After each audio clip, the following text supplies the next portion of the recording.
संसद में आम बजट 2026-27 पेश। मध्यम वर्ग, कृषि, स्वास्थ्य और इंफ्रास्ट्रक्चर पर सरकार का जोर। केंद्र सरकार ने शनिवार को संसद में आम बजट 2026-27 पेश किया।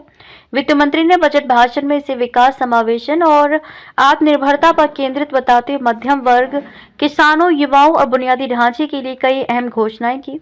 बजट में आयकर दाताओं को राहत देने के संकेत दिए गए हैं। नई कर व्यवस्था के तहत टैक्स स्लैब और मानक कटौती से जुड़े प्रावधानों में बदलाव का प्रस्ताव रखा गया है, जिससे नौकरी पेशा और मध्यम वर्ग को सीधा लाभ मिलने की उम्मीद जताई जा रही है।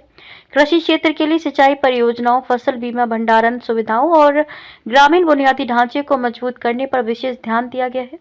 सरकार का कहना है कि इससे किसानों की आय बढ़ाने और ग्रामीण अर्थव्यवस्था को मजबूती मिलेगी। शिक्षा और युवाओं के लिए स्किल डेवलपमेंट, डिजिटल लर्निंग और स्टार्टअप इकोसिस्टम को बढ़ावा देने की योजनाएं घोषित की गई हैं। आईटीआई और तकनीकी संस्थानों के आधुनिकीकरण के लिए अतिरिक्त संसाधन देने का भी ऐलान किया गया है।